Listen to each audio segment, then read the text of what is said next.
Venkat, you can start. Okay.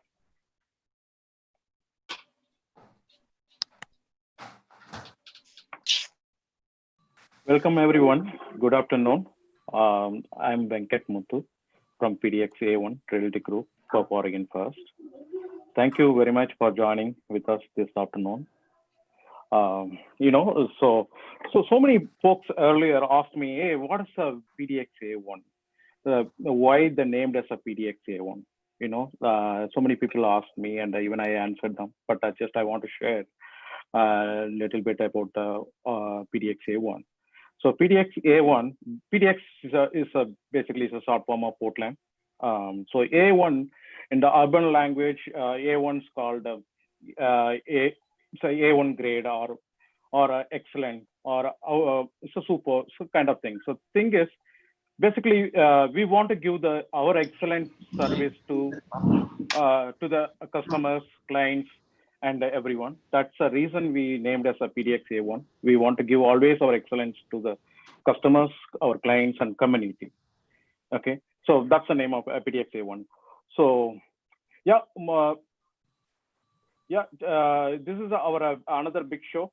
So I'm very happy, and I'm very much delighted to welcome our esteemed guest speaker and top 5 CEO of companies, small companies, Mr. Ganesh Shankar, co-founder and CEO of RFPIO.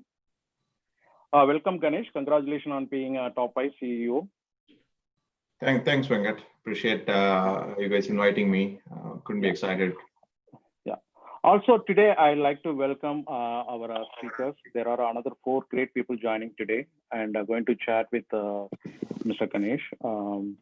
So one of them, I start with Snega Saravanan. She's a business student, University of Oregon, and also potential future entrepreneur too.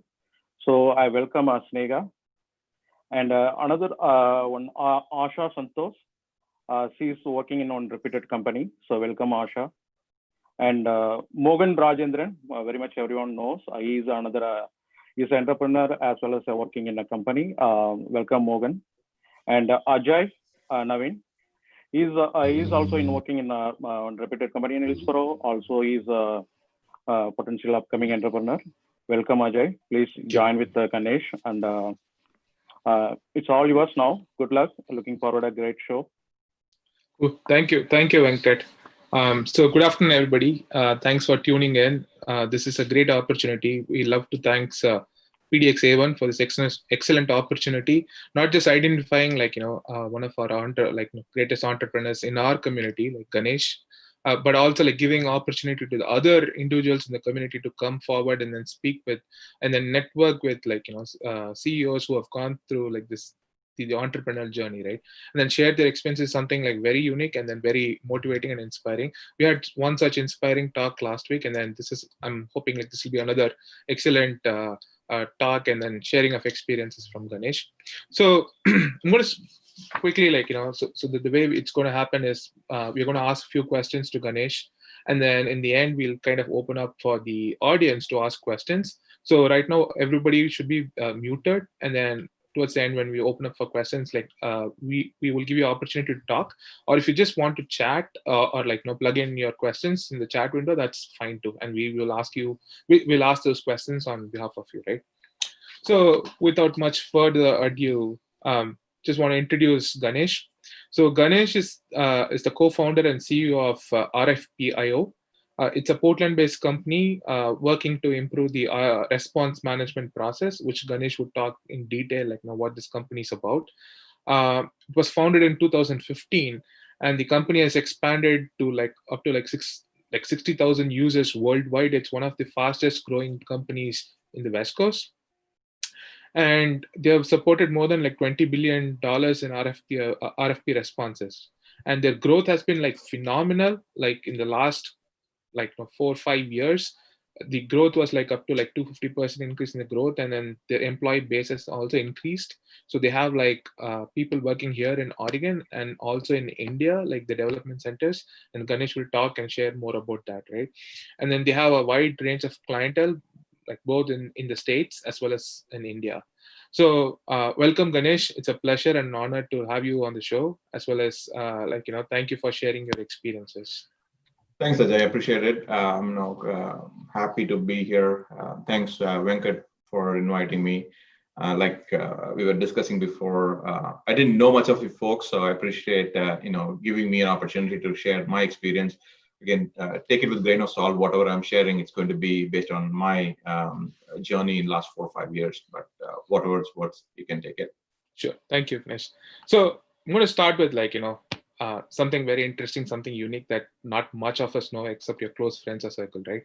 So from a textile city of Coimbatore to a tech city of Portland, we want to hear your journey, right? Like, what was your childhood like? Where did you grow up? You are like named the top 40 CEOs, top CEO of under 40. You have been the top 5 CEOs of small business companies. You have won the top innovation award, best CEO for diversity, and basically the accolades goes and on, right? It's so fascinating. But we there's a personal connection here is how does a person from a textile city like Coimbatore made all this way up with all this passion, we would like to basically it'll be really happy if you can share those experiences, like where did you grow up, like where did you do your schooling, how did your US journey happen, and then how did you get into this industry? Yeah, happy to share, Ajay. So basically, I was born, brought up in Coimbatore back in India. And so throughout my schooling, throughout my undergraduate, postgraduate, everything was done in Coimbatore. But I come from a family of my grandmother from very beginning onwards had taught. I don't know if you know the saying in India, even if it is a quarter cent, it has to come from the government. That's how the mindset was.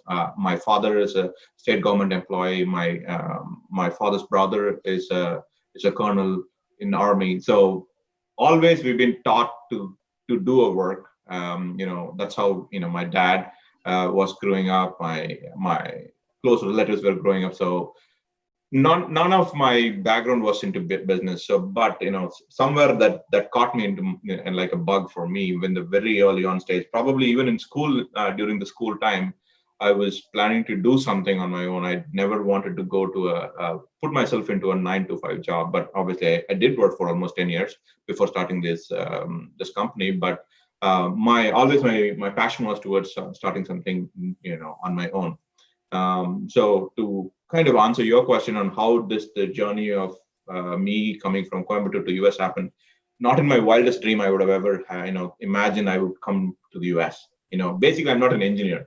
Don't go by the complexion, because people when they see us here, they think, okay, if you're coming from India, they think you're an engineer.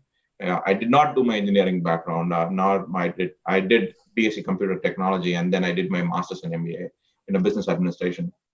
But right after the college, I was into stock market. I was selling, demat account. They call it as dematerialization account, for like a bank account. To all of you may know, when you have to trade stocks, you need to have an account. So that was my first job out of college. I got campus recruitment by a company named India Bulls in Coimbatore. So I worked as a relationship manager. Basically, it's a feet on street job. You have to go to every street where the small vendors are there, give you a card and make them invest in stock market. That was my first job I was doing. So then I moved to Chennai. I stayed there for almost 3 years. I was handling the entire South India of sales, and I was handling all three states actually: Andhra, Karnataka, and Tamil Nadu and Kerala. All four states I was handling the entire sales. I've seen two market crashes, stock market crashes, literally, that's when I realized that's not my cup of tea, where people literally has to, they tried, they pledged all their life savings, retirement savings, homes, to save the stocks that they possess. And that's when I realized, okay, this is maybe not my cup of tea. And I said, okay, I'm going to pivot to technology. I was at a different scale. One of the, if you ask me what are the best decisions I've made in my life back in the days, I think one of few decisions that changed my course of life is this was one. Basically, I was drawing a very good salary, because in stock market at that time when I was working for them, since I was an salesperson, I get commission for customers buying and selling. No matter you do what transaction, if you buy and you sell, basically, if a customer comes with a $10, for us it is a transaction of $200 worth, because we give them exposure 10 times of $10, which basically 10 times of 10 is $100. So you can buy stock for $100 and you can sell stock for $100. So basically, for us the turnover was $200. Anybody who comes to 20 times, and on 20 times I get commission. So it was a pretty good job for me. But at the end of the day, I said, okay, this is not my cup of tea. I switched to another local startup called New Street back in Chennai, and I was the business analyst, because they were looking for somebody with the stock market experience. They were building a stock market product. So I joined them as a business analyst. So that's when I pivoted my sales and pure financial side into technology side. It was a very small startup who was very much focused on companies who were using Excel to transition into a different, they could not afford high-end product like SAP or Oracle. They wanted to use a easy to use product. So that's when I started business analyst role. And then it was around 2009, for various personal reasons, I have to go back to Coimbatore. And then that's when I switched to another company in 2010. It's a company called Xtero. I don't know how many of you know. Xtero is another company in Portland. I know they do have an office in Coimbatore. I was their first business analyst. And for them, I moved to the States in 2011. So basically, I didn't even complete my 10 years anniversary yet. So it's only been 10 years in the US for me. So 2011 is when I started coming to the US. And then 2015 is when I started, along with my two other co-founders, RFPIO. So it was in 2015. During that time period, 2011 or even before 2010 to 2015 is my learnings. What prompted me to start 2015 startup in the end of 2015. I had to work with a lot of sales teams at the company that I worked on. So that's kind of prompted me the idea of, okay, why not we start something new? And it kind of there from now. It is almost it's 4 years now. We started the company, so we have two offices, one in US and one in India. So we are almost 160 employees right now. Like you said, we're one of the fastest growing company in, if not in West Coast, probably. I'm sure in Oregon we are probably the fastest growing company. In terms of be it a customer acquisition, a number of employees. Again, it's not just me. The team that we formed together kind of gave us this momentum so far. So I'll stop there. If you have any other question, I'm happy to answer. Cool. Thank you, Ganesh. Yeah, Asha, please go ahead. Hey, thank you, Ajoy. Welcome, Ganesh. This is so amazing to hear such a inspiring journey, starting from India onto PDX. Really, it's so many stages. I will always be glad to see if you come out with a book of this journey someday. So congratulations again on your accomplishments. And I just have to say this. I just observed that last week, July 22nd, your company was named the number 20 among the all small and mid-sized companies for best leadership. So congratulations for that. Yeah, thank you. So RFPIO, I'll get into now the RFPIO product. So how did you come up with the name? Yeah, see, it's a very important aspect in any startup journey. I think it is, I think Venkat was just explaining the reasoning behind PDX A1. We had our own reason. So when we started back in 2015, my co-founders and I, basically this whole idea of RFPIO started in Bethany Starbucks. I'm sure most of you know, it was just one day discussion. But one thing, most of the startup companies will spend money is on advertisement, right? If you look at, though, they don't have money, but they will spend a lot of money in advertisement, basically explaining what they're doing. I can have this, I can have, a fancy name. Okay, so let's assume, Blue Sky. what does Blue Sky do? I have to spend my energy, and my marketing team need to spend energy on explaining what we're doing. So myself and my co-founders, we decided, okay, we don't have that money in the bank to spend on marketing and explaining what we're doing. How can we make it simple? How can we buy if anybody who does in our domain, if they read the name, we just want to clearly articulate, okay, this is what these guys do. They don't have to have any ambiguity. They don't want clear, okay, what are these guys doing? Can somebody explain? No. What it means is RFPIO stands for Request for Proposal Input on Output. Basically, that's what we solve. Request for proposal is, for most of you who may not know what is a request for proposal is, I'm sure you all have heard of this word called tender. Tender, back in India, when you have to get in a contract, or when you have to get a project from a government, you have to go through the tendering process. Very similar, RFP is a very similar process for enterprise companies like Nikes of the world, Intels of the world. If they have to buy a software, like an accounting software or an ERP software from SAP, Oracle, they won't just call up for phone and say, hey, we are going to buy your software.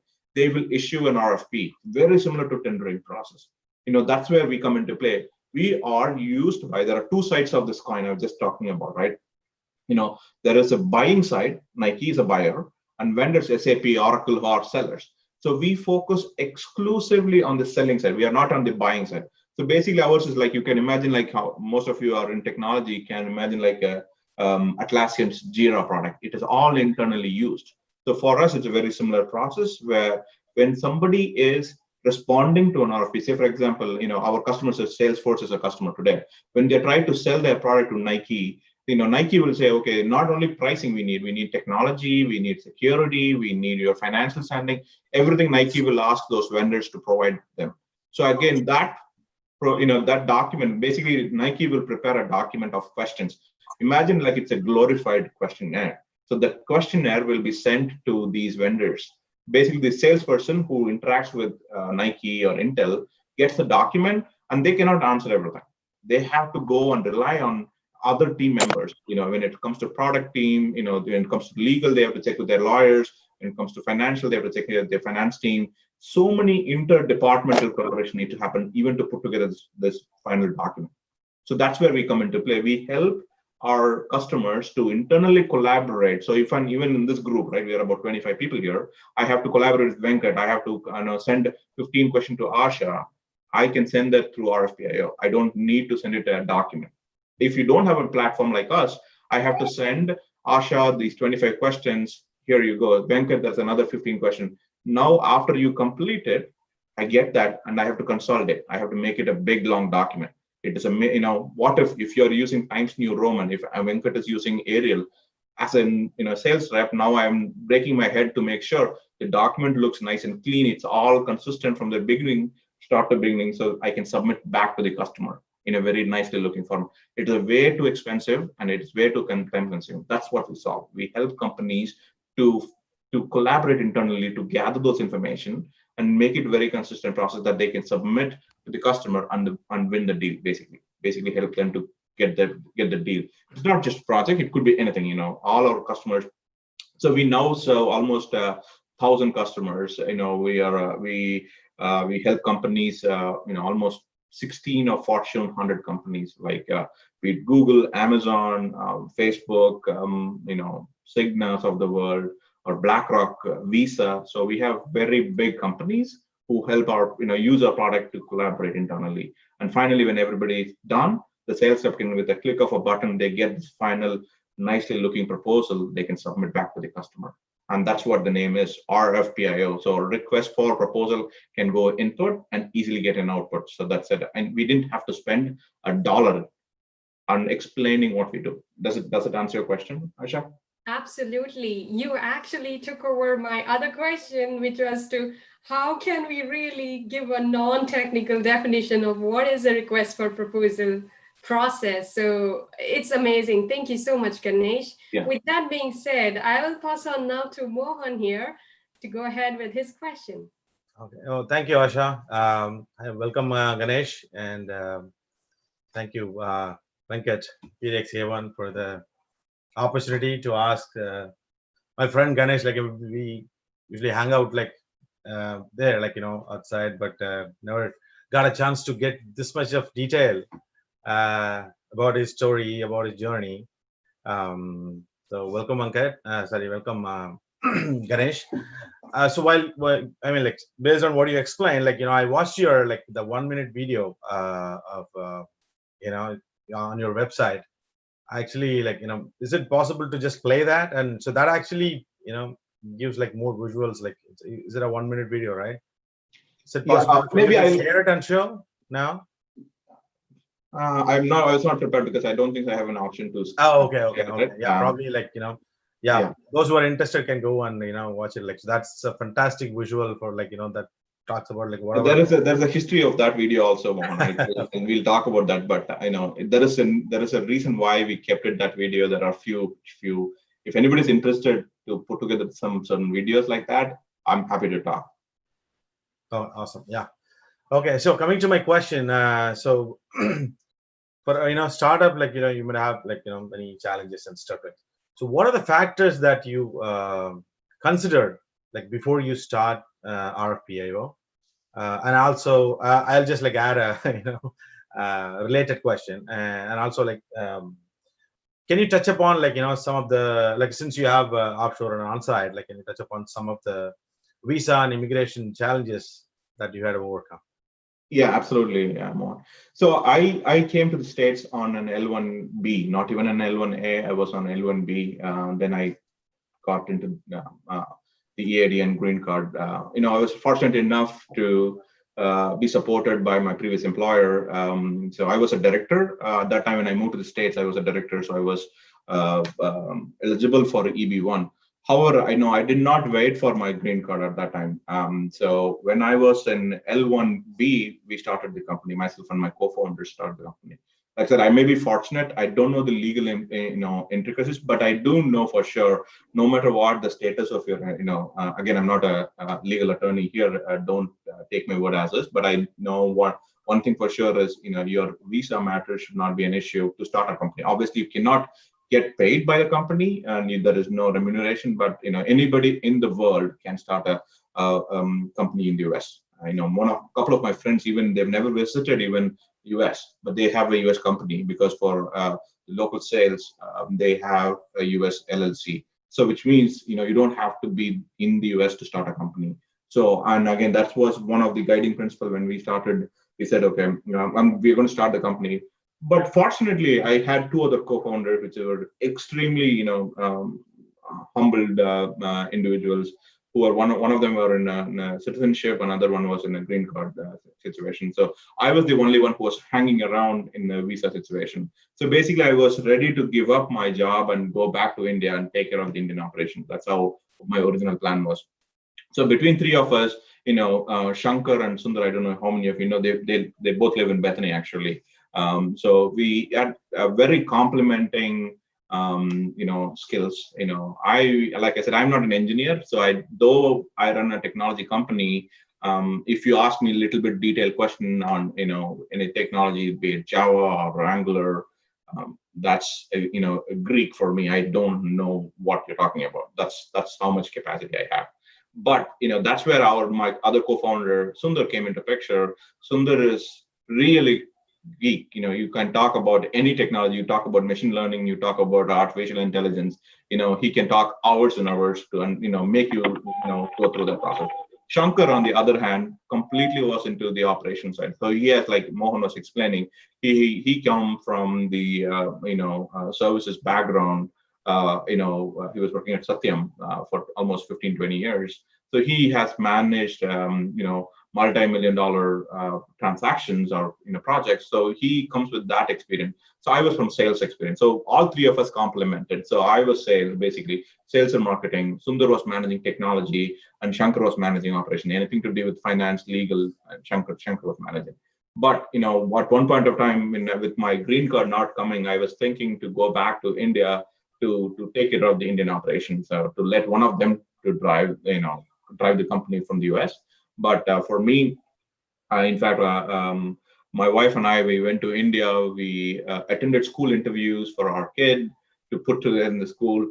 And that's when I got a call from my previous boss, and he said, "Hey, your EAD got approved." And literally, we scrapped every other plan that we had, and we came to the US back, and then we said, "Okay, we're going to keep quiet for a few months and see what's going to happen." So it was back in 2015, mid 2015. So by end of 2015, I got my green card. Then within about a month, I put my papers and I started this one. To answer your question, Mohan, so a couple of folks who are interested in pursuing a startup in the US, this is definitely, I always say this to my team, or at least with our co-founders. This is definitely a country of opportunity. This is, if you have passion, absolutely, there is always an opportunity to go after, and think people will support you. And have the team support your dream. You have to have a team that kind of supports you.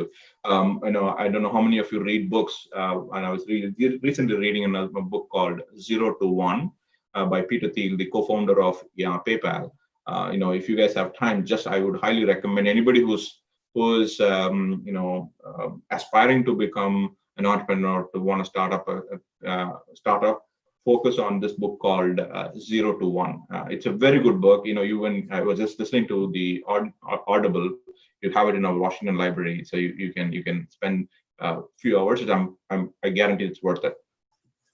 So that's one. The other struggle that most of the entrepreneurs will face is, especially for me. At that time when I started the company, that's when my second daughter was born. So there are a lot of unknowns for us. There is no visa, there is no green card. I was not just, my job was not highly paid job. It was a small company. They brought me here. It was not a lucrative job. So I was bare bones, I was literally on that. And then that's when our second daughter was born, literally about a year-old baby that we had. So I had to quit. When I quit, I think she was 1.5 years. So that's when I started our RFPIO. A lot of risk things that I was able to take because of the team that was ready to support. Both of them, Sundar and Shankar, was ready to support, as well as, obviously, you have to have a family that is ready to support. I'm really, really grateful for my wife, Sabita, to support throughout this crazy things that I've done in my life. Wow, that's very inspiring, and a lot of it's very informative also, and especially for people who are on H1, they're still initial years, they'll be like, should I put my 401k, or should I start a business, or so anyway, I'm going to go back to India, so let me send money back to India, and then I'm going to start the business over there. There are a lot of information that you shared, that's definitely going to be helpful to others. So thank you so much, Ganesh, and I really appreciate it. Yeah, so with that, let's move on to Sneha. Thank you, Mohan Uncle. Ganesh Uncle, thank you so much for taking your time out of the day to join us. And thank you, PDX A1, for giving us this opportunity. As a business student myself, I've always dreamed of becoming an entrepreneur.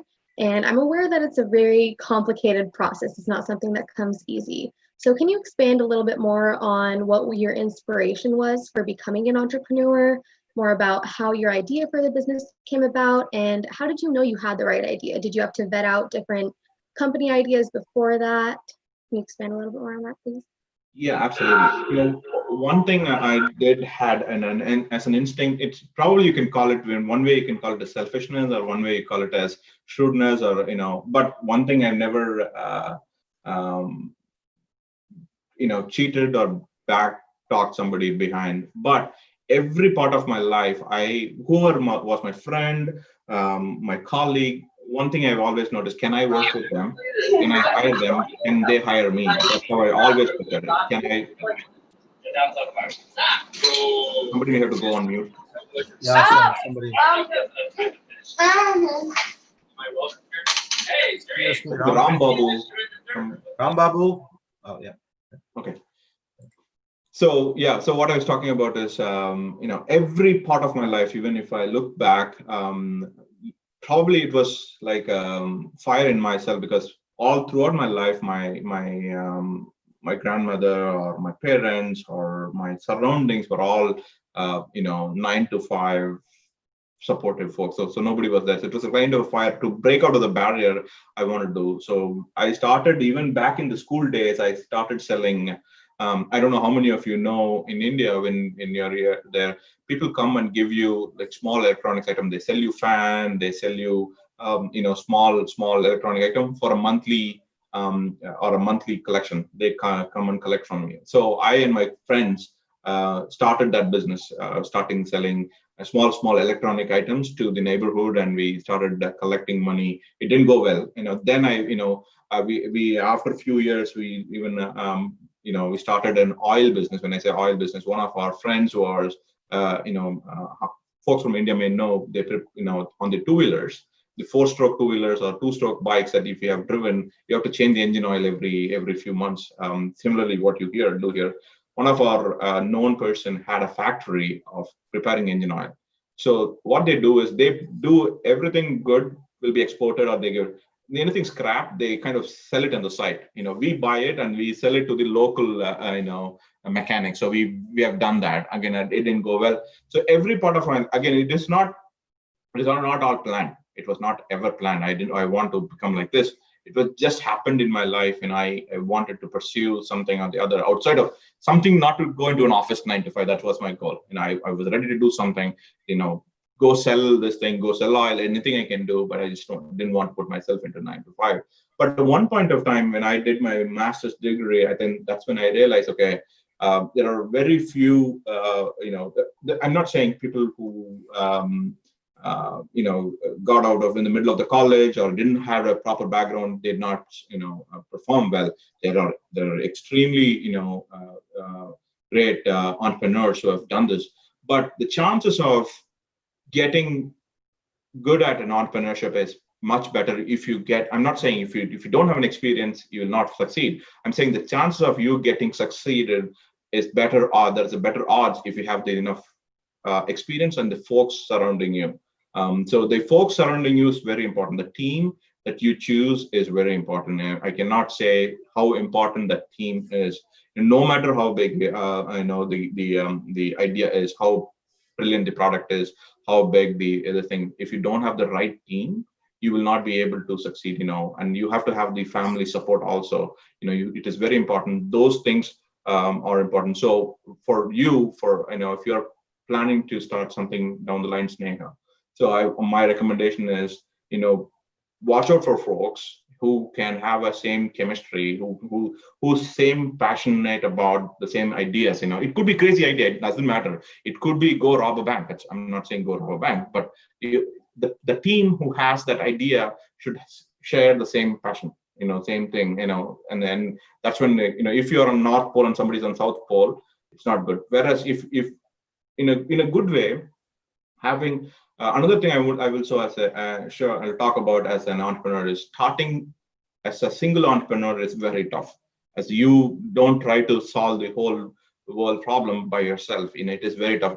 There are only few odds that can really be working out in favor if you're a serial entrepreneur. So you have done this entrepreneurship and you've created companies and you've sold the companies, and now you are a known person in the market. People know you, so they can invest on you. They will come join on a person as a brand name.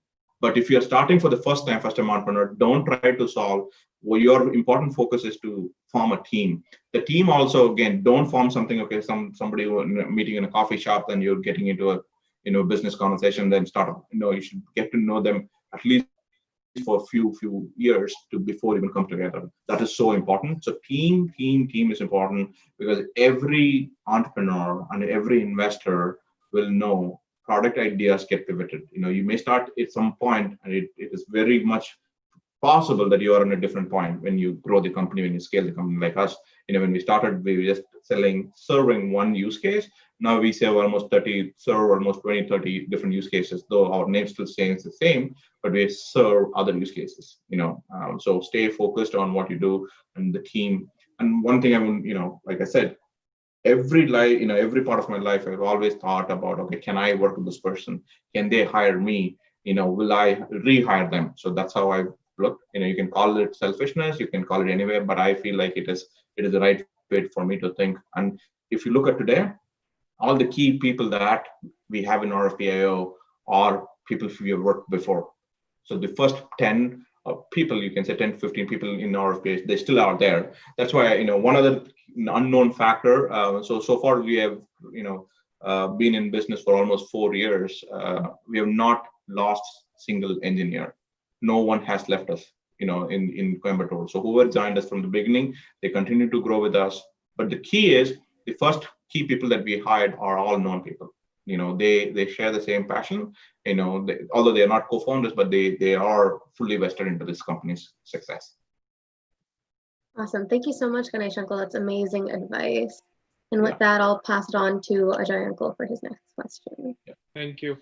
Wow, Ganesh, that's such a nice, inspiring story. From, like you said, like feet on the street to the CEO. It's not an easy journey, but you've accomplished, right? So I'm going to ask you a question on a lighter side. You talked about your partners. You talked about your, people, like customers and stuff. Talk about it as a family, right? How supportive was your family and their decision in this complete journey of yours? So I did marry my college sweetheart. Ours was a love marriage. So Sabita is my friend, my philosopher. She's been in my life pretty much, at this point of time, almost like how many years I spent with my parents. She already spent, I'm 37 now. I know Sabita from almost 17. So almost 20 years. We have gone through the journey.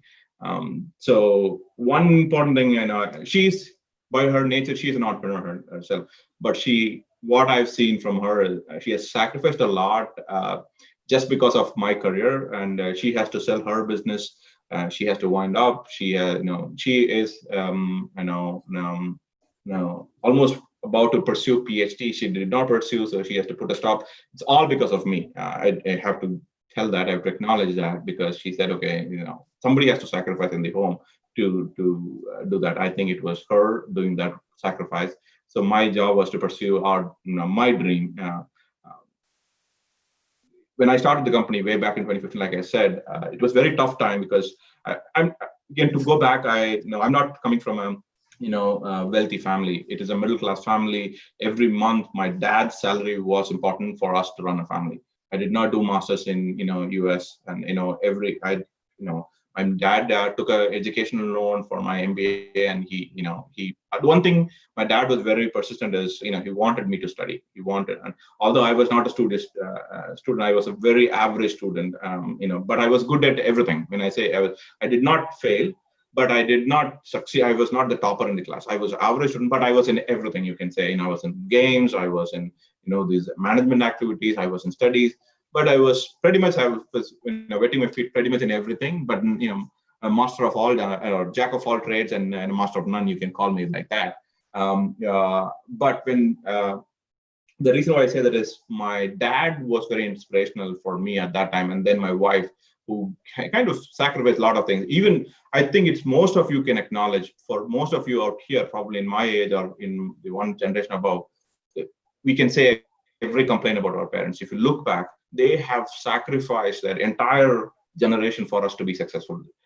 How many of you know how many of your parents have taken a vacation? How many of your parents have taken long vacation to, okay, we'll go for this thing? No, nobody. They actually, that whole hour, at least that's how I feel. My parents have sacrificed their entire generation to make myself like this. So whoever it is, now we talk about vacation. Forget about this Corona period. You talk about vacation. We want to go to Europe. Again, all those things. Though it was like that, I never heard in my family to talk about all this. Obviously, one is we never had that much money, but also even with money, I don't think some of my friends who had the thing, I don't think their parents also did the same. Though they're wealthy people, they have never had this. I think entire previous generation has sacrificed for us. So it is for me now. It is like pay it back. How can I pay it back? So always my family is dear to my heart. And coming back to how we started this one is when in 2015, when I started the company, like I said, my second daughter was 1.5 years. So literally I was taking calls from my home. We did not have an office. It was like literally I was living in Kings Court apartment.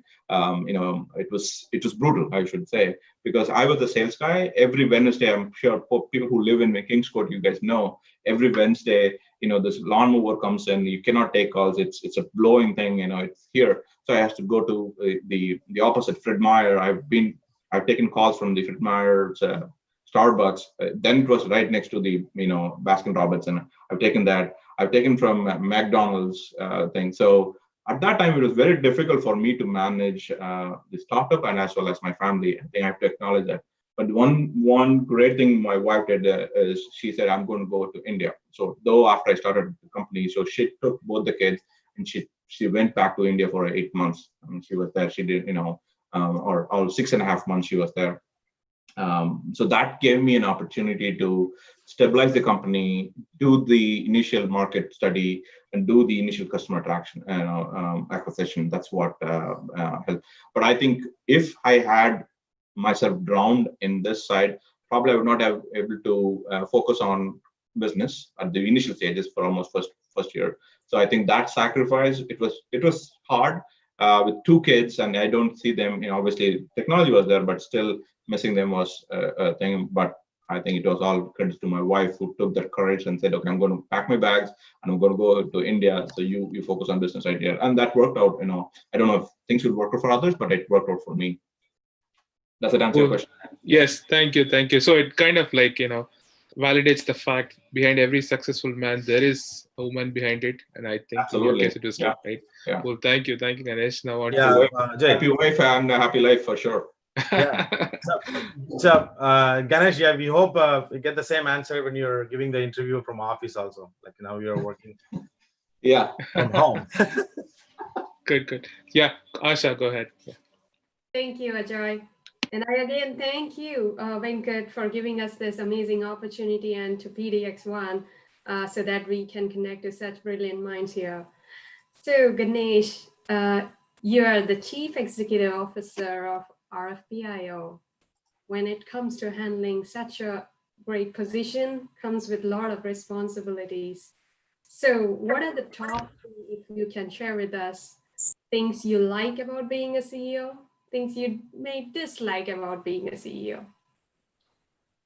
Yeah, I can talk. So things that let me talk things I like about being a CEO. Being a CEO, you can impact a lot of people's lives.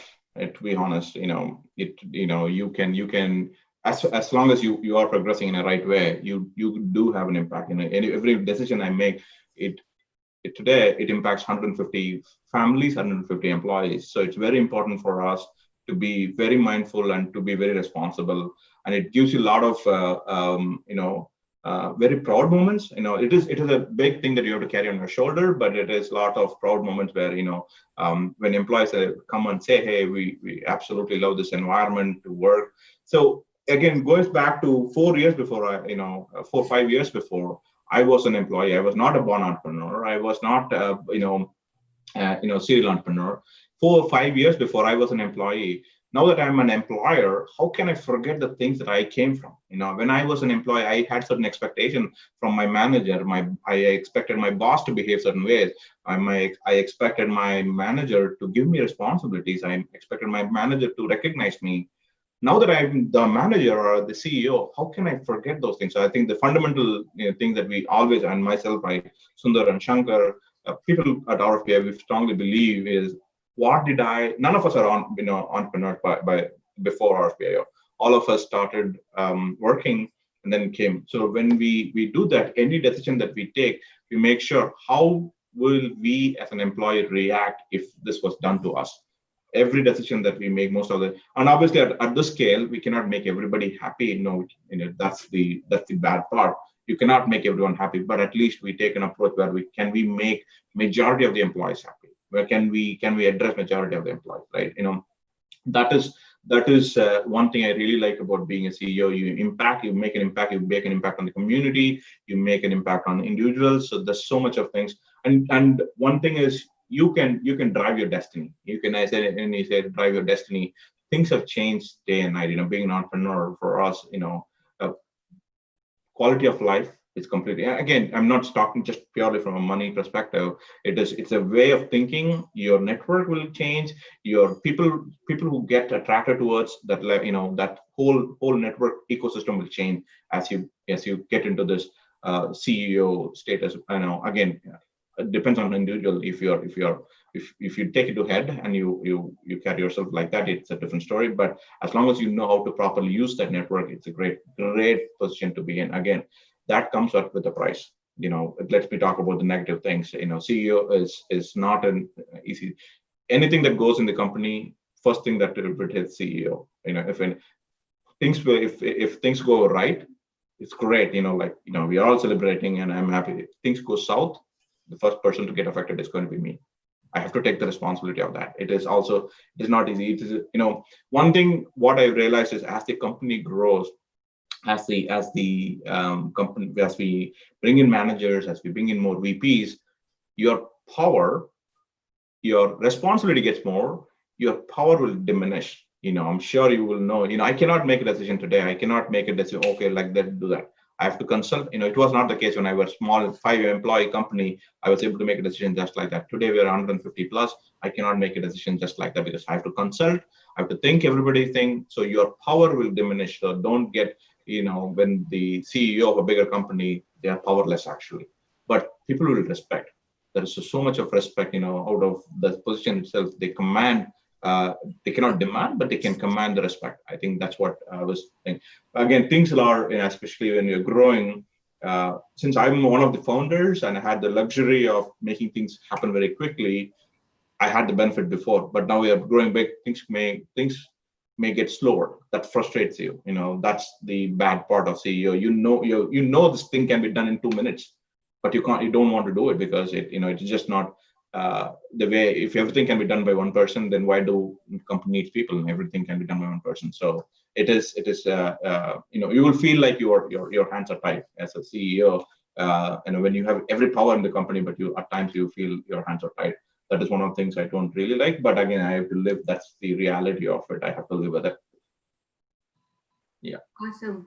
That's really impactful. And again, how as a CEO you're really grounded and you believe so much at the core of this company's principles that teamwork is only the path to success. So that is something really, really good for us to know, and for future entrepreneurs also to keep in mind that comes with a lot of responsibilities and ownerships. So thank you, Ganesh, for that response. Yeah. Over to Mohan now. Thank you, Asha. Ganesh. Again, as Ajay explained in the introduction, you are a big advocate for diversity, and you won the best CEO for promoting diversity at workplace. I think this year, right? Yeah. So can you please share some of your thoughts and views, and also mainly I with a lot of others wanted to hear how do you prioritize the diversity in your hiring process, and since you have both offshore and on-site. Yeah, so diversity is very key for us. Again, when we were just talking about it, diversity doesn't mean people of color. People of color is one diversification. There's so many other diversity. Back in India, there is religious diversification, caste diversification, you belief diversification, God diversification, so many diversification. So, back when we started the company, we did not have any such barriers. Even now, we tell to our managers, don't have any such barriers. Be cognitive, value people based on skill. Diversity proves innovation. Diversity, creates. It is like this, right? If you diversity means you bring people from a different beliefs, different thought process, different things. Imagine if you don't have that. It's all people of the same set of mindset. You will not be able to go beyond the womb. You cannot go beyond certain things. So that's when we start. Our first 5 employees we had, it was nothing personal. We did not look, we had our first 5 employees. We had a person from Jain community. We had a person from Muslim community. We had a person from Christianity, Hindu, and person who did not believe God. This is our first 5 people. I don't want to name the names, but this is how we started the company. This is true. This is a real true story. When I look back, where recently we were talking to internally, the first 5 of us looking back, this is how this thing came. Or first 6 of us, this is how this thing came. So diversity is important because then you are letting the sky is the limit. You're not limiting to certain beliefs. You're not limiting to certain color. You're not limiting to certain thought process. That's how we strongly feel like, and we continue again. I'm not saying we are 100% diversified. We are there. It is a small step we are taking. So we want to encourage diversity in the company, be it people of different color, LGBT community, veterans, women. Inclusivity is important. So we have more. In fact, this is true story too. At RFPIO, we have more women managers than men managers. So that's how we have got the company, and it is so important for us. That's great. Yeah, good to know. So, do we have like any measures to become a diversified company? No, it is just, I don't think so there's any measure. The way it kind of, this award came comparably was like Glassdoor. They did a survey with our employees. It was not even a title as a diversity survey like that. The survey was titled as best place to work for. That's how they said the title was. I think in that 10 question, the one question was how diverse your CEO is. So all of our employees, for people who have contributed, I don't think everybody contributed, but at least people who have answered that survey question and favored me saying, okay, we are not there, but they said Ganesh supports diversity. That's what this is an award telling the CEO is supportive of diversity. I support diversity. There is no benchmark, or there is no thing, but maybe publicly traded companies may have, but small companies like ours, there is no benchmarking saying, okay, this is what, we are striving towards that. But as we grow, I think more and more diversified team members that we add to the team is going to get us much more bigger. Oh, thank you, Ganesh. So let's move on to Sneha. Thank you, Mohan Uncle. So like you said, Ganesh Uncle, your company is one of the best to work for. So I was wondering, what are some of your company values and what kind of culture exists within RFPIO, and how did you kind of establish that? True. So there are, this is another key aspect of any startup. I think I was at a boot camp for CEOs. One thing they told me is, companies who have succeeded do have cultural values. Doesn't mean that companies that did not have a cultural values failed. Like the same thing I said before, odds of getting successful as a company startup is much more when you have this cultural values. Cultural values, don't get me wrong, when I say cultural values, it is not like, okay, you get into a room, all of your core management team, leadership team, and hey, let us take a paper and write down what the values we believe and put a poster and everywhere you go in the office. That's not the cultural values. If this is an exercise that we did after almost 4 years, we came up with 5 key values that we strongly believe. It is like a DNA. If you talk to anybody in RFPIO, these are, we call it as high 5 values. Anybody in the RFPIO, if you talk, they will understand. They will, it is like a language that we created. It's the DNA string that connects all our employees at RFPIO. The first value is we call it as GID. G-I-D. G-I-D stands for get it done. Our culture will always, how can we quickly get it done? We did not want to lose time. We want to get to the market quickly, iterated, get it done was our first core value. The second core value is, I'm sure most of you have heard this, or if you have traveled, is, when you go to the airport, on the PA, they say, if you see something on the floor or an unattended bag, say it. That is our core value. When I say that, what is S4? The second value is S4. S4 stands for see something, say something. Across the company, no matter which role you are, any matter, if you see something in the company, you have the liberty to say it, and you have to say it. Otherwise, don't assume somebody will take care of it. I am the CEO. Yes, Shankar is the CEO, Sundar is the CTO. It doesn't make us superhuman. We are as human as everybody else on the team. So if they see something, they better say it so we can correct it. The third value is We call it as GBT. What that means is GBT stands for give back time. Every technology company today claims giving back time. We claim that too. But beyond that, how can I give back time to my employers or employees? Even if it is 5 minutes, 2 minutes of their time, personal time, if I can give back in a meeting. If I don't have to have a meeting, I don't have to have a meeting. For the sake of having a meeting, I don't want to get into. If I can wrap up a meeting 15 minutes earlier before my 30-minute ends, I am giving back that 15 minutes to my colleague or coworker. They can use it for their personal time, family time, other productive things, anything that they can do, be more productive. That 15 minutes is the goal. Today, time is the most expensive commodity that we have, and we have to be very careful on that. So that third value is GBT. The fourth value for us is BAN, BAN. BAN stands for be agile and nimble.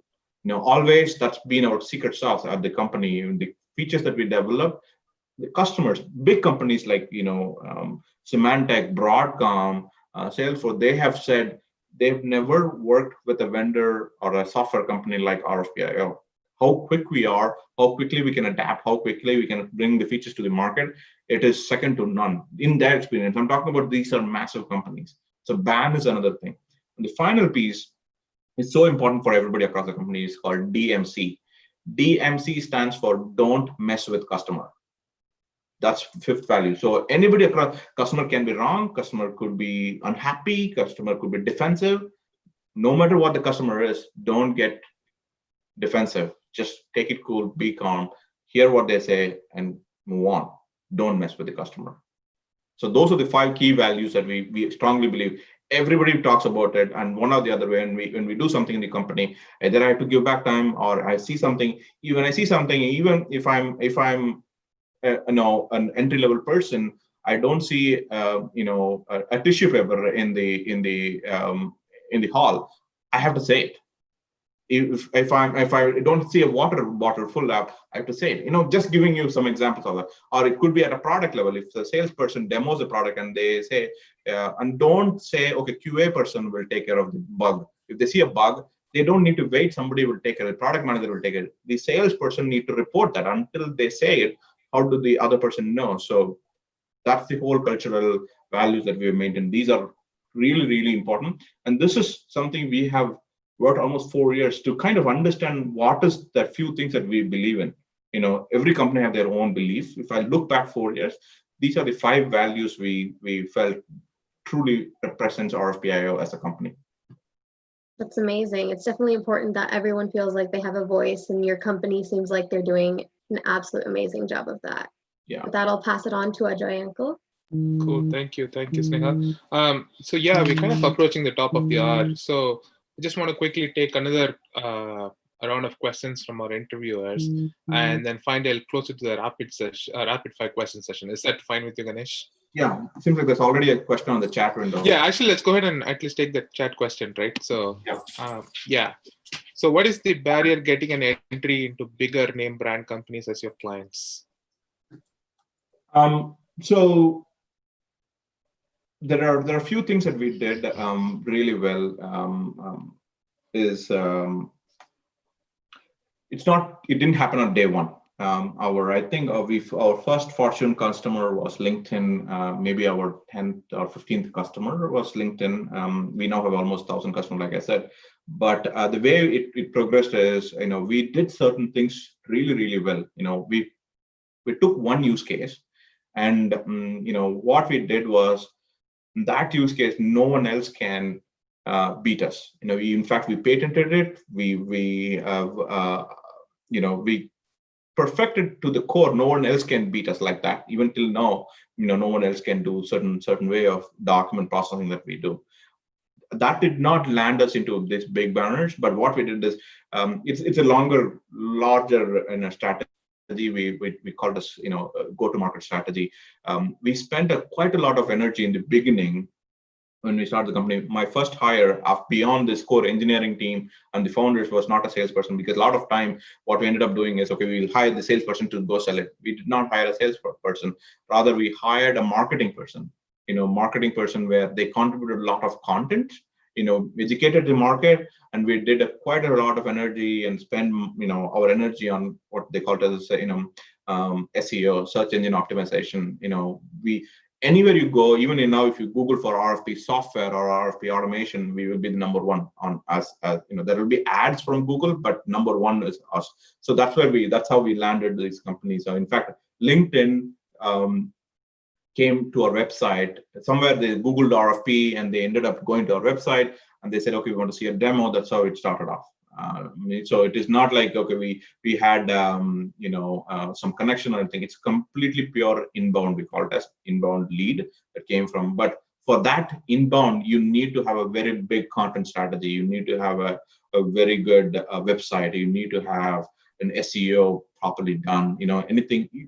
Again, you cannot solve everything, but you pick one problem that you think would solve, and then if the customer does a search for it, you should be the number one. That's how we ended up being number one on that day when folks from LinkedIn were searching, and we came up and they found us. Great. Thanks, Ganesh. So we're going to take more chat questions, but I would like the interviewers to finish their questions. So maybe Asha, you can ask one more question. Mohan and Sneha, same way. We'll take chat and then we'll finish off with rapid fire just to make sure we don't go too much overboard time. Yeah. So Asha, go ahead. Sure. Thank you so much. So here goes. My question is, given this whole COVID situation, we have to talk about something with that. There is a lot of effect on all kinds of business strategies and companies, small, big, everyone. I do know that you had a successful 2 years of conferences directly with your customers. I saw some website results of that and how important it was. How would you see this year's Customer Connect? What's your team's strategy to conduct? Yeah, so it's going to be completely digital. So we did had planned for 2 events this year. One was for San Diego, one was for Chicago. We had planned. We had to, unfortunately, because of this, we had to cancel it. But we are going completely virtual. Like what we are doing right now. So we will be in October. We are planning to do more of a virtual conference where customers can log in. My marketing team is working on, but that's the way to go in this current situation. It'll be a completely virtual event. We used to have an on-prem. The last 2 years we had one in New York, Chicago, San Francisco, Portland. So I think this year we cannot do, but it'll be 100% virtual this year. Okay, thank you so much. Over to you, Sneha. So my question for you is, if you had the chance to start your career over again, what would you do differently, and what career advice would you give to students? I don't think so. It is one size fits all thing. You cannot predetermine what you want to be, but you can have a certain vague idea what's your passion. You cannot say, okay, I'm going to become unless then you're putting yourself into a certain box, from at your age or student age. I think be open-minded, learn continuously, and whatever you like today may not be something that you would like tomorrow. Try to be open, understand if you're trying to create a business-to-business platform, understand what customers are looking for, understand the problem that you think you can solve, and join force with a similar minded team, and then take it further. And it's okay to fail, but don't let your ego to overtake you. If you think that is not working, it's okay to cut the loss and move on. That is another important thing. You need to know when to say no. You need to know when to cut the loss and say, okay, this is not working. Don't let your ego to take over. Yes, but you have to be very, very level-headed. Just understand the situation and don't let your ego to take over you. That's all I can tell. Thank you. That's great advice. Ajay, I'll go over to you. Okay, cool. Mohan, you want to ask a question? Okay, go ahead. You're on mute. Mute, Mohan. Mohan, you're on mute. Unmute yourself. Sorry. Yeah, that was my last question. So how do you keep yourself ahead of the game, Ganesh? See, in the product, you mean? Yeah, with the competitor, like, how do you, like, what's your strategy? I'll tell you why. In fact, last year, to Asha's point, we had a user conference where Microsoft was one of our larger customer. They did a keynote. They talked to, in front of all our customers, they talked about why they chose RFPIO as a customer, as a vendor for their thing. It was fascinating to see, which we never thought about, but in hindsight, we know what is happening. So every technology company today may claim, okay, we involve customers in our product features, right? How do you involve really matters. How do you make sure that you're involving the folks into? So what we did is, inside, if you're an RFPIO customer, if you sign up with us, we give you an instance. I mean, basically, like, how you access your Gmail or how you access your Dropbox, right? Imagine, like, for a similar comparison is, imagine you're logging into Dropbox. Logging in Dropbox, immediately, if there's a button at below which says submit an idea, you can submit an idea as a user to Dropbox. That's one. The second one is, everybody in the Dropbox customer base can see that. That's what RFPIO does. We have a button, and every user can submit an idea, and everyone else, we have not, I think there was, introduction when Ajay was talking about, we have 60,000 users. Actually, we now have over 100,000 users on the platform, which means one person putting an idea, 100,000 people can see it, and they can upvote on it, they can downvote on it. So when we prepare the sprint planning, that is a key criteria, because we are, what Microsoft said, and I said, Microsoft was fascinating. They said we are truly crowdsourcing ideas.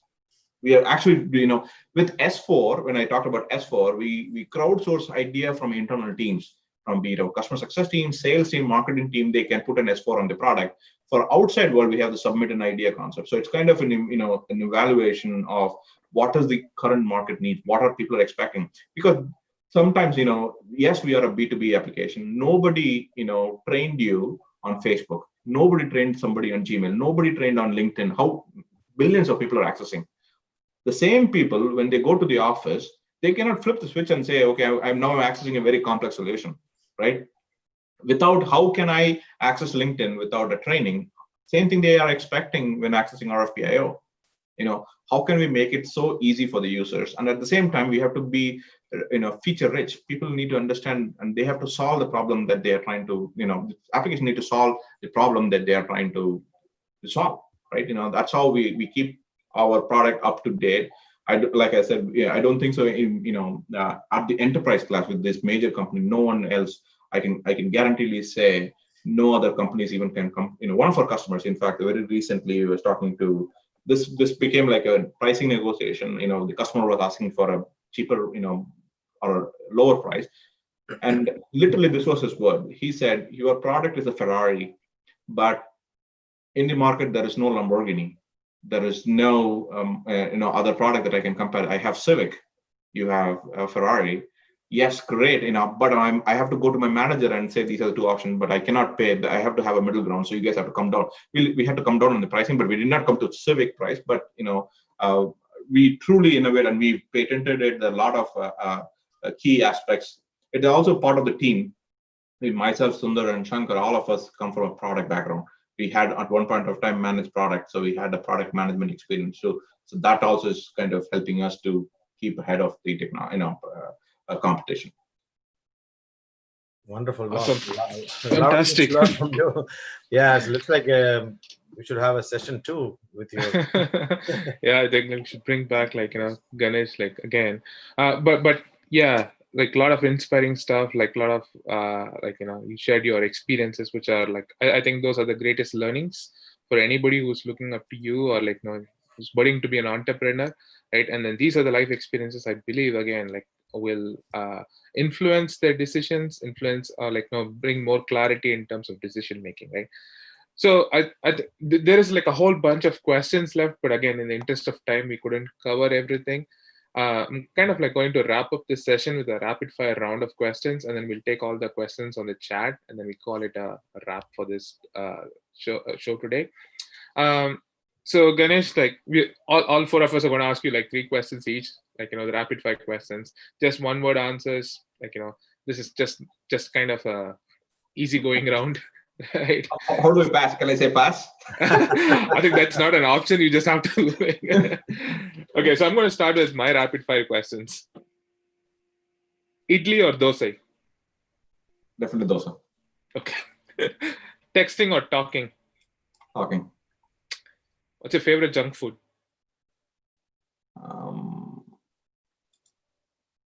You can't take It's so much tough question. time. Maybe cake. Cake. Okay. Cool. Mohan, it's your turn now. Yep. Okay. So my first question is a tough question. Wife birthday or client meeting?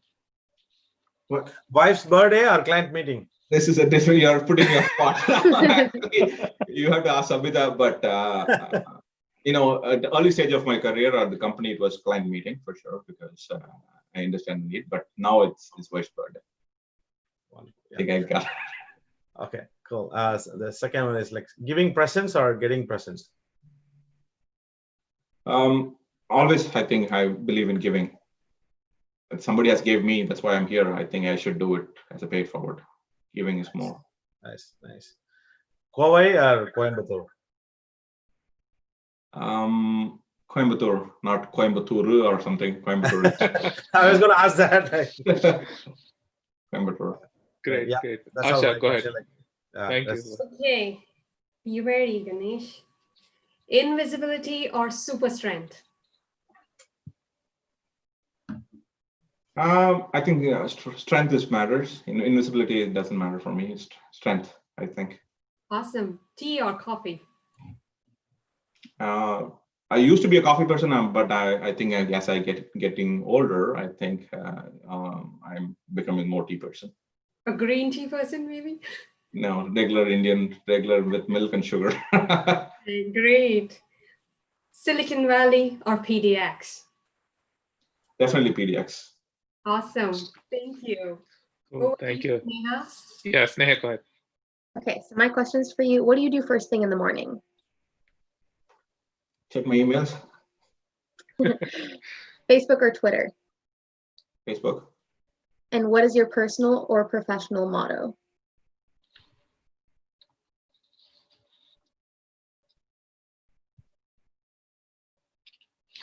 I think I'll say this in Tamil. I think it's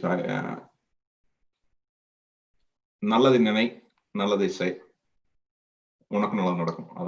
That's my favorite thing. Don't think bad for someone. Don't do something bad. So things will be all right. Because that's how I've seen. I may be lucky, you can call it everything, every struggle that I've gone through. End of the day, whatever at the end happened is something that I cannot ask for anything better. Everything, from college, from my marriage, from my startup, my team. It was a struggle, but end of the day, if we stay focused, what I got is the best thing I could have asked for. So I'm fortunate enough to be in that position. But yeah. But to be honest, I never personally felt, bad, do something bad. I think at least people may think otherwise, but I personally never had thought about doing something bad to someone. I think that's what gave me this opportunity to be here. That's amazing. Thank you so much. Okay, Ajay, Uncle, I hand it to you. Cool, yeah. So with that, we finish our rapid fire questions. So thanks a lot, Ganesh. Like, this was an excellent session.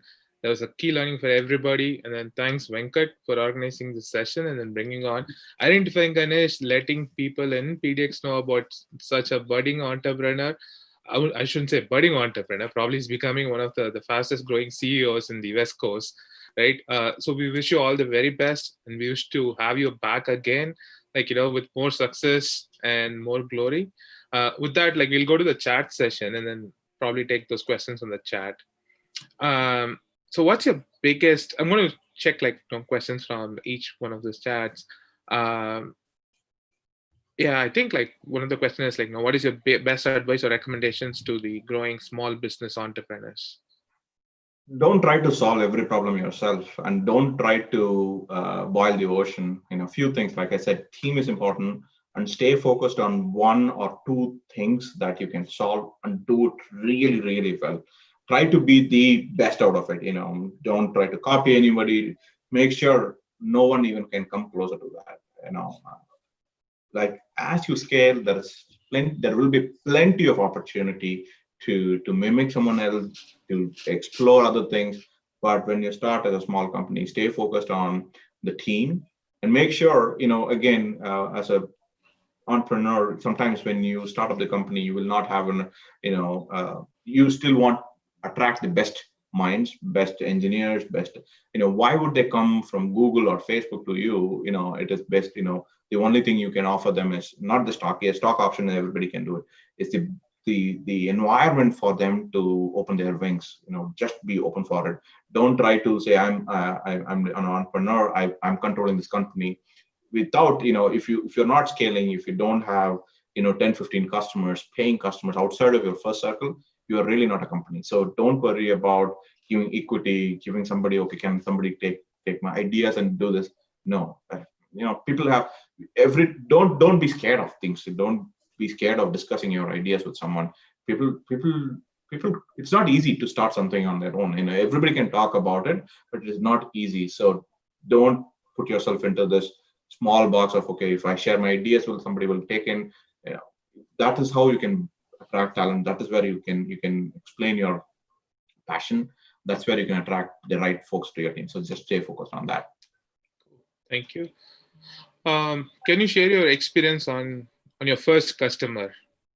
How did you approach them? Yeah, I think that's what our answer was. We talked about the LinkedIn experience. Yeah, okay. Yes. Cool. What were your fears when you started, and how did you get over it? I think it is in most of the most of the Tamil movies you might have seen. If you're at a certain level, you have the fear of losing everything. I was at a level where I fear, except family, I have fear of losing nothing. I said, okay, I'm just going to give it a shot. If it is successful, I'm going to go drive this. If not, I was ready to go home back and do some sort of an agriculture, some other thing. I was ready to give up everything, and then I wanted to go back. That's only two options for me. Put your soul and heart and see if this is working. If it is not working, let's move on. That was my thing. But the fear of losing that startup was cringing. But I think that I did not leave. I did not let the fear to take over me. And I think myself and my co-founders spent a lot of energy on this one initially to take it to a certain level. I think it paid. I don't think I don't know whether that will work out for everybody, but at least it worked out for us, and I'm grateful for that. Cool. So the next question is, what are some of the things you did to improve your quotient as a leader, and what did you do for your employees? Like I said, leadership is more than of an art than a science. My way of leadership is, okay, what as an employee I was expecting and what my manager should have done to make sure this is more fair, more acceptable. Like that, I always think, and I don't like to micromanage. You can ask the VPs that they are reporting to me today. I don't micromanage. It is give them because the a simple measure I do have. When we do this, I'm sure all of you heard of this 80-20 rule. If you make sure that 80% is do something and 20% always. So what my theory is, as a leader, when you give some liberty to your managers or your VPs when they try to execute, 80% of people are all human. This is a human nature. When as a subordinate, your manager gives you something, your human tendency will immediately say, okay, I'm going to prove I'm worthy of this person. You gave me this opportunity. I'm going to prove you I'm correct. I'm going to prove you I can do better. I'm going to prove you I'm going to be excelling what you gave me.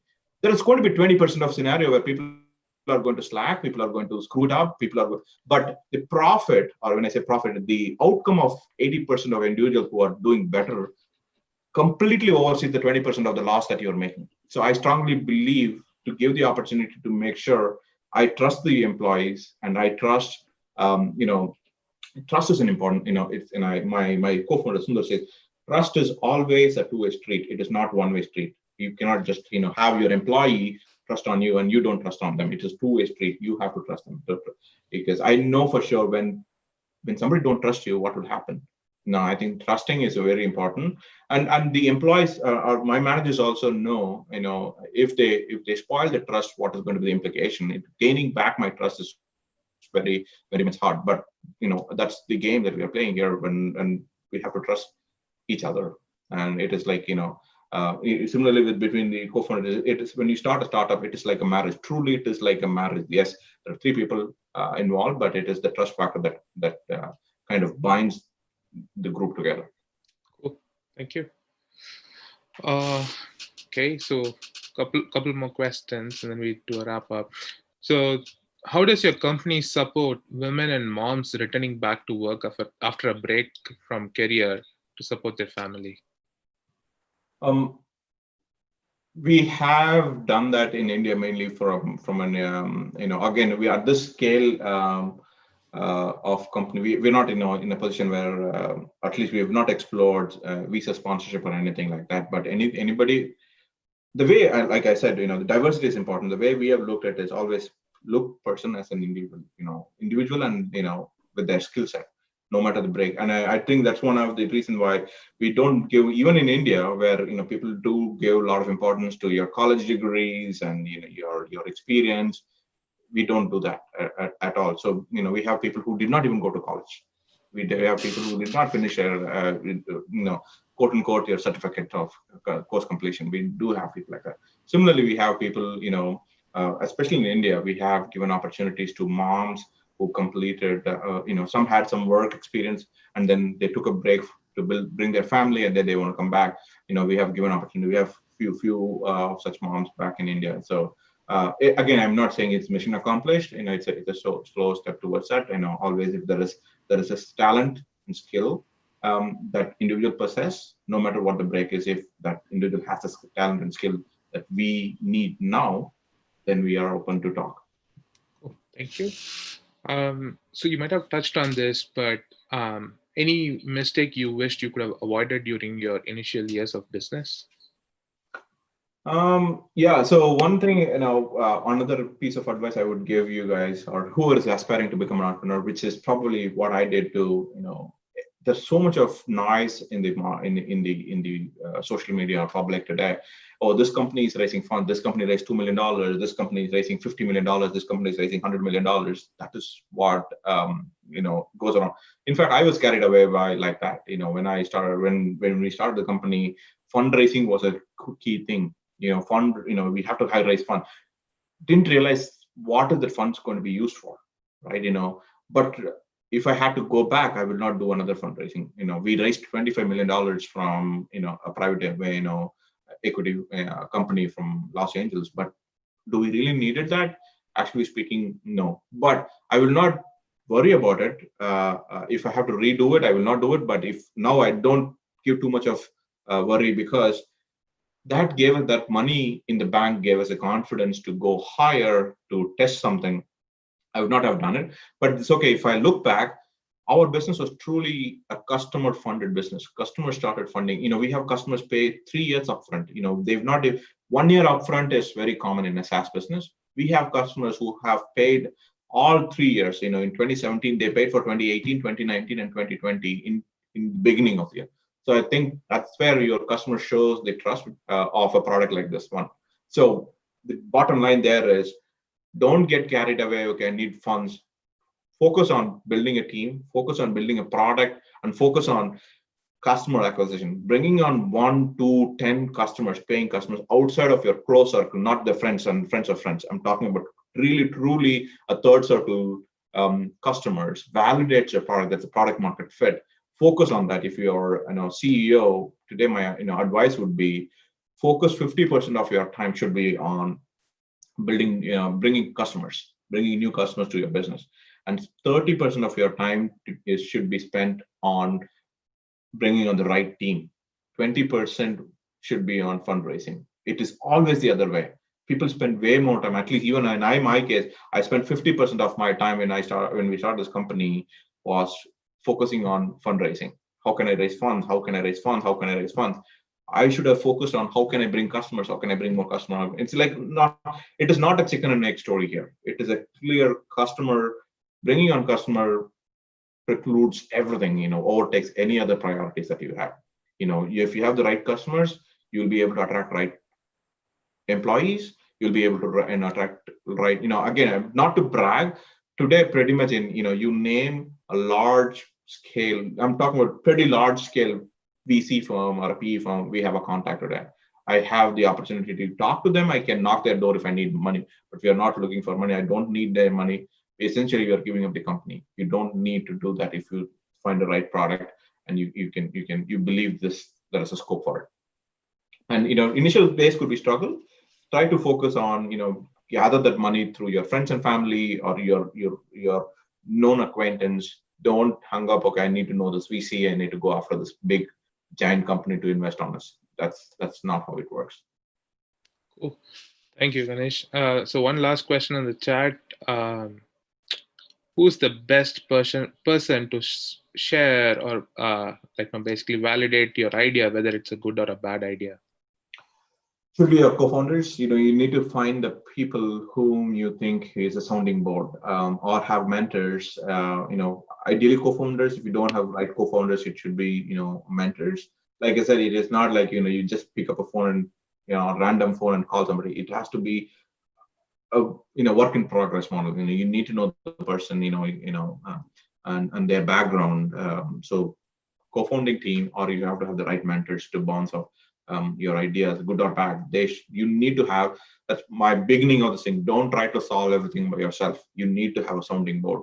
That sounding board can be your co-founders. The sounding board can be your mentors. Sounding board could be your family members. Anybody. You need to have a sounding board. Otherwise, you'll be on your own universe, which may not be right. And don't assume your problem is customer's problem. And that is what most often happens in a B2C market, where B2B is a completely different story, business to business.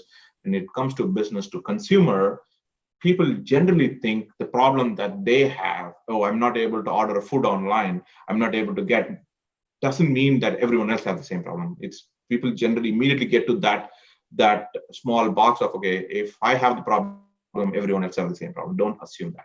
To validate that, you have to have a sounding board. That could be, like I said, these are different folks you can have in the process.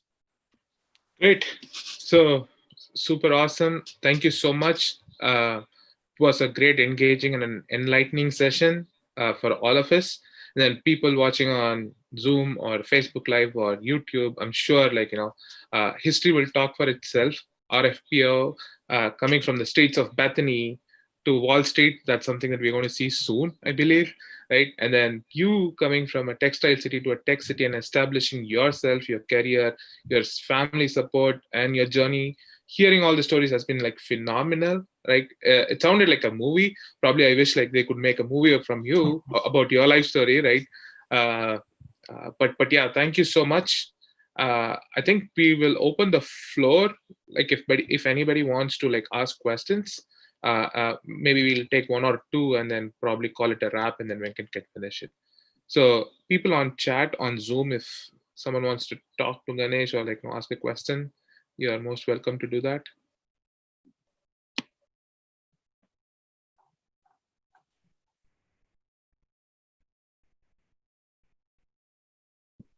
Okay, so I think people might be able to unmute themselves to ask questions. If not, I will pass it on to Venkat.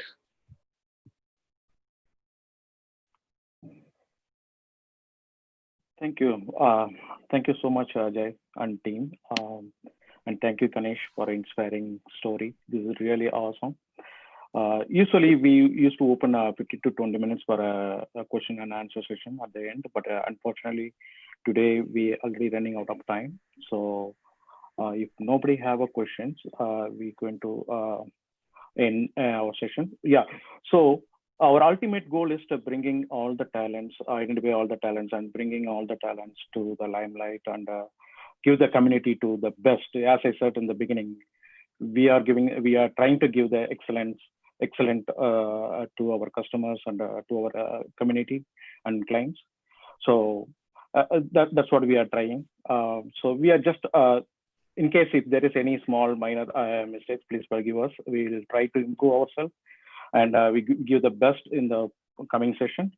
And we are planning not only just interconnect thing, we are planning so many sessions. Also, our webinars is booked till end of August. So we are going to bring different varieties of shows here in the PDXA1 webinars. So thank you so much for your great support. We got plenty of feedback and comments. All are awesome. Yeah, thank you so much again for your support and from the community and from the people and all our guests and our teams. Thank you so much again. Have a nice evening. Thank you, everyone. Thanks, Venkat. Thanks, Jai. Thanks, Thank you. Mohan. Thank you. Thank you. Thanks. Thank you. Bye. Thanks all. Bye.